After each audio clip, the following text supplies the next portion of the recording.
This, friends, is the fruit of the angels. Hi, I'm Elise. I'm glad you could be here. Christopher Columbus coined the papaya as the fruit of the angels when he came in 1490, whatever, since history books change lots. This is a beautiful papaya that I was given a couple of days ago. It is ripe. To tell if papaya is ripe, they'll just be really little soft to the touch. You don't want them too gushy, and a beautiful orange color. But isn't that gorgeous? And that must weigh, 2 or 3 pounds. Beautiful. Let me share just a little research with you that I've done on the papaya. Some of the common names is pawpaw and pawpaw, but don't get it confused with the pawpaw that is in a completely different class by itself. It is a tropical berry. It makes a slender tree. I have seen them get 10 or 12 feet tall though, and they get nice big huge leaves on them. They do contain a latex. It's not going to hurt you, but just so you know, it does contain a white latex. It grows fast, and one really nice thing about the papaya is you can get fruit in a year, year and a half, maybe 2 years, depending upon how happy it is. Again, it is tropical. And it can get really heavy and fall over. So sometimes support is good. It does come in a dwarf variety. Obviously, this is not the dwarf variety. I lost a papaya one year in the hurricane. It was just loaded with fruit. The water, at days of water, the ground got saturated and the papaya was so heavy, the winds just blew it over. We tried to save it, but we couldn't. Papaya does not like wet feet. And if they are in water for more than 24 hours, they can die. And that's why you see papayas planted on hills a lot of times. Now, my grandmother always said, plant in patches, plant in patches. And I know as a child, when we would visit her across the back of her house, she would have a half a dozen papayas. And they would be taller than her house, her single-story house. And just, it seems like every time I went, they were loaded. Well, as an adult now, of course, I know that couldn't have been true, but as a child. It is pollinated mainly by moths and other insects, which means it gets lots of its pollination at night. So, just a hint, if you plant them somewhere where they won't be in night light. That way your pollinators who come out at night will be able to pollinate. They come in 2 main varieties. There is a sweet red or orange flesh, and then there is another one that has a yellow flesh, mostly native to Mexico and South America. Now, the thing about papayas, it comes in 3 sexes. It comes in a male. The male plant will produce pretty flowers, but no fruit. It produces pollen. The female produces pretty flowers, and it can produce some fruit, but they're usually hard and inedible unless it's pollinated. And the third type is a bisexual, and it will have both male and female parts on the one tree, and that's really the one you want, because then you get nice edible papaya. The problem is, and I research this quite often to see if they've come up with a new way that home gardeners can tell. There is no way you can tell the sex of the papaya until they start blooming. And then once they start setting the flowers, you can tell. So it takes about 1 male for every 10 females, and that's another reason you want to plant in patches. So let's cut this pretty baby open and see what we've got. Papaya is sometimes an acquired taste. Ooh, look at all the seeds. How pretty. That is really nice. Smells great. It's juicy. Now, you got a couple options here depending upon what you want your papaya for. If you just want to eat the flesh, save your seeds and give the seeds to your wildlife. If you want the seeds to grow, if you're in an area that will support it, or if you're growing in a hot house, go ahead and scoop all your seeds out and then do whatever you want to with your flesh.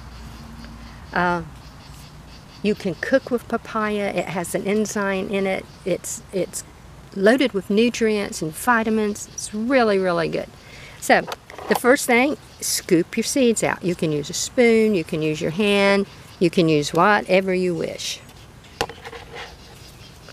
And I'm just going to scoop these down with the spoon. If I were inside, I would probably just use my hands, but since I'm outside and I don't want all the goo all over me immediately, I think this is the perfect ripeness. It is still firm. Now, isn't that nice?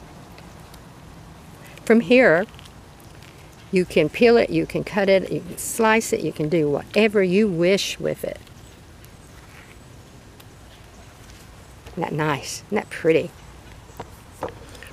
So this is the sweet orange or yellow or red flesh. You can also cook green papaya, and I really want to try that. But you do have to cook it to eat it. But lots of people prefer green pineapple. You saute it. You can put it in soups, anything like that. That's it. So I'm going to move those out of the way, and I'll show you what I do with those in just a moment. Now, I can peel this. I can slice it any way I wish. But nothing is wasted. Anything I don't use goes into my compost pile or goes into my worm bed because they love soft fruit like this. Very easy to peel.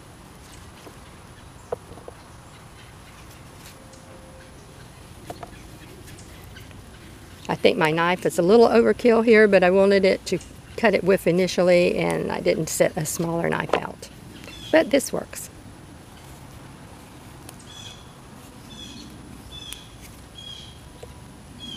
Okay, so there we go. Left a couple of seeds. So that is a nice, pretty hunk of papaya. Fruit of the angels. Very healthy for you. Has lots of medicinal properties. If that's something you're interested in, you might want to look up all the medicinal properties. Great digestive aid. Here, cut up any way you wish. Cut it in smaller pieces or as big pieces. It would great to leave it in larger pieces and pile your other fruit salad on top of it. So that's it. I always leave some of the fruit out for the animals.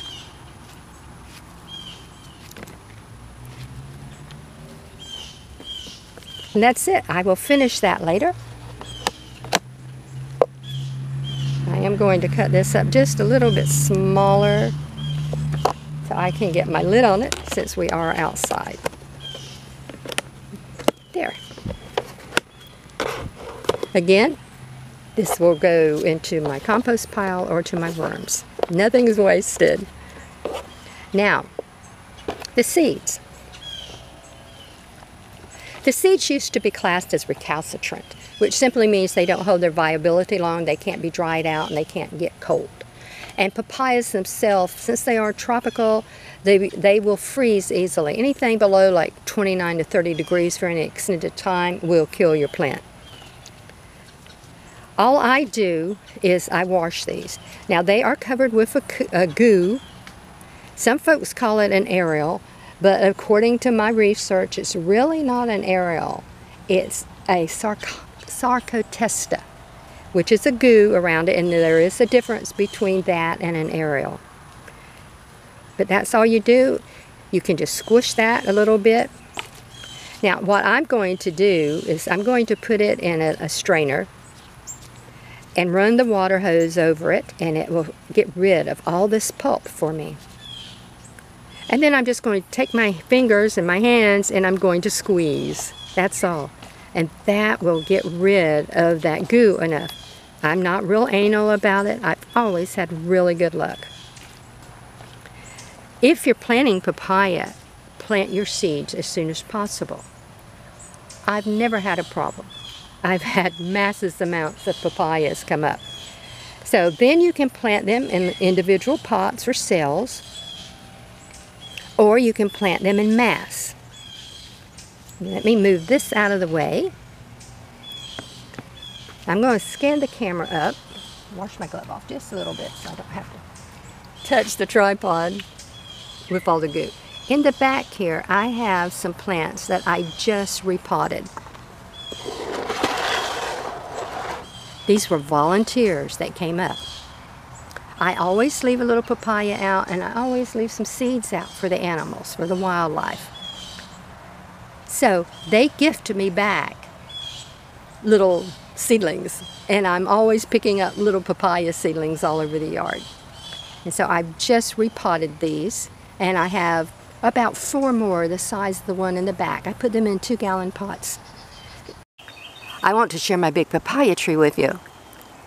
Now, we usually think of papaya trees as being a single trunk with all the foliage on top, those big, beautiful leaves. But this tree was knocked over in a hurricane.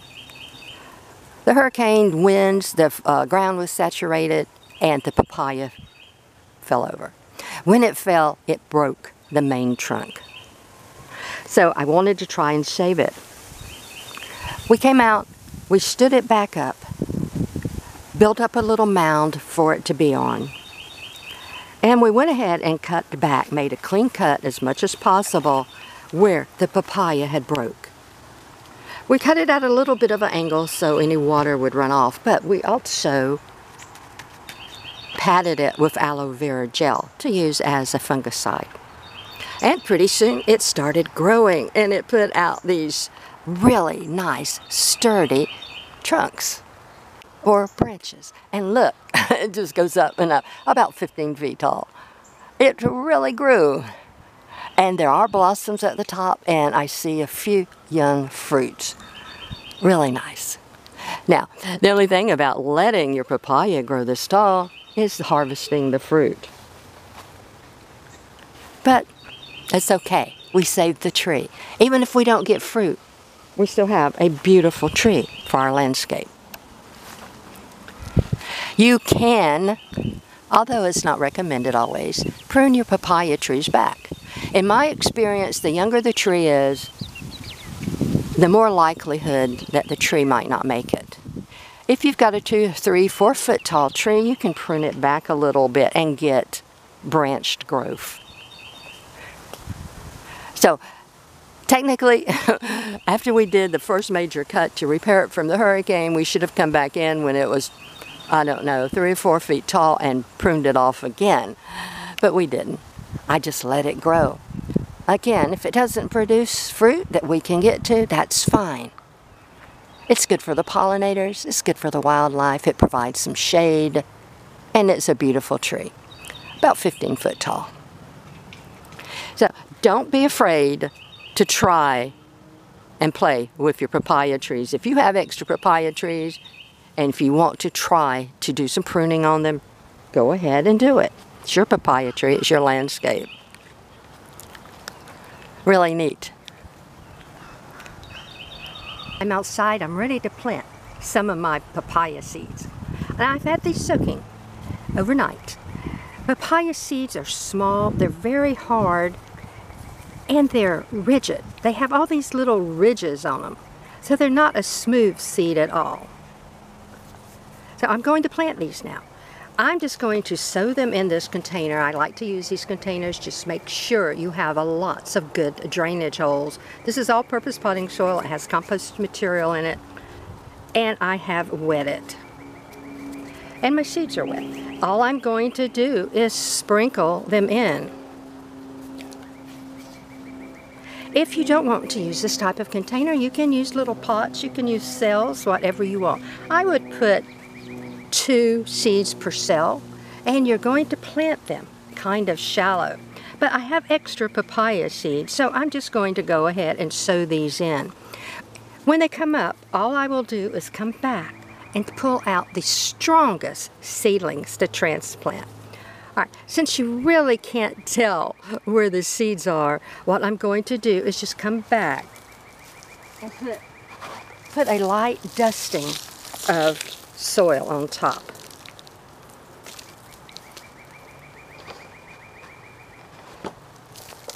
It's that easy. And I don't want to bury them very deep.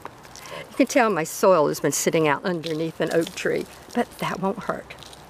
I have all this leaf material. It's going to break down lightly, lightly, press the soil down to make good seed-to-soil contact. I'll mist these with my water hose, and these will go in bright indirect light where it's warm. I'll make sure that I put a label on them. Neat, huh? So easy to plant papaya seeds. If you don't want to use containers, plant them directly in the ground. My grandmother, I've seen her many times when I was a child, be sitting at the table eating papaya, and she did the same thing with several soft fruits that had multiple little seeds like pomegranate. And she would take a handful of the papaya seeds still with the membranes around it and just go outside, scoop out a little area, throw the handful down of the seeds into the soil, covered it up, left it. If it grew, she would go back and take out the strongest seedlings. I have quite often found little seedlings in my yard because I always try to leave a little fruit and seeds for the animals, and they gift me back by planting or dropping the seeds. So it's not unusual to have little seedlings pop up. No, they aren't invasive, so don't worry about that. That's how easy it is. It's up to you if you want to use a container, put it directly in the ground, individual cells. It still works. One more thing to show you. I had started some papaya seeds earlier, and I have some little seedlings I want to transplant.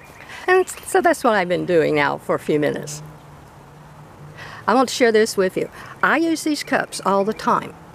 The plastic, hard plastic cups. They last several seasons. Even in our triple-digit heat index, high humidity, rain, drought. These don't. The little translucent cups fall apart extremely easy. So I won't be getting any more of these, although they're pretty. And what I did was I just dropped a couple of seeds in several of these. And I have a few more to go ahead and repot. And right now, I'm just moving them up into these nice, hard, disposable cups. All right, very easy. I usually put my fingers across the top and dump them out. Look at that seed, that root. And I'm not going to leave them in these cups for very long. But right now, I just happen to be low on my trade gallon size pots. And you know how it is when you're gardening. I'm going to separate these. I tried to keep the soil on, but it didn't work. Look at those root systems. When you're gardening, you use what you have when you have it. So, right now, I have lots of these, and I don't have lots of the next size pots up. So I'm just going to go down, make a depression, so that the roots can have a little room to spread out. And I'm going to snug that little papaya in. Neat, huh? Now, everything is wet because I just watered everything. I won't water them again for a little while until I actually see that they're drying out. Look at that root system. Now, papayas, adult papayas, do not like having their feet wet. And in fact, if they sit in water for more than 24 hours, chances are they're going to die. So I'm just going to snug that in. Make sure all the roots are covered. Neat, huh? Kind of messy, but that's okay. It's part of gardening. I'm going to do a couple more. And if you wanted to, you can just pull out your largest ones. Oops. Okay, that one did save the soil with it, so that's nice. That will not disturb the roots quite as bad.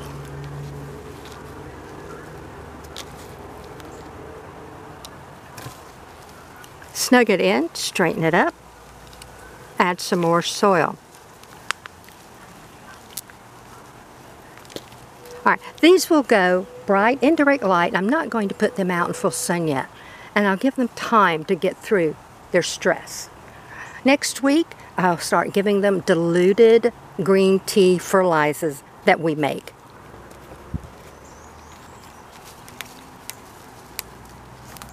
I'm sorry, I know I keep hitting the tripod. but bear with me. All right. So in just a few moments, I have 2, 4, 6, 7 little papaya plants, and I have a couple more that I can go ahead and pot up. Again, bright and direct light, no hot sun for a while. Next week I'll start feeding them some diluted natural fertilizers. As soon as they start growing a little bit more, I'll go ahead and transfer them up. Especially, I'll keep an eye on the drainage holes. If the roots start coming out the drainage holes, I know then it's time to go ahead and put them in larger pots. I'm going to put them up into trade gallon size pots, and that will probably be it. I am going to use some of these for exchanges, for barter, for trade. And I have some friends who have asked for some. Neat, huh? All right, I'm going to get a couple more cups ready of these nice sturdy cups. Transplant out these 2, and that will be it. My little rub-a-dub marker pen. Now, this one these cups I use for the purple orchid. And I'm just going to mark through that. I can write underneath, or I can go over, and I'm going to write papaya. And I can put the date if I wish. But that's how easy it is. I don't have to make labels, which I really like. And I will go through and do all of these cups, although I'm going to try and keep them all together in one container in case they get separated. I'll have my name on them. All right. How easy, folks? You can grow your own papaya. They are considered tropical, but they do come in dwarf varieties. You can always grow them in containers and overwinter them. Papaya produces fruit really fast, a year, year and a half, 2 years, which is really good for a fruit tree. I hope you've enjoyed this series of videos, and until we speak again, have a fantastic day.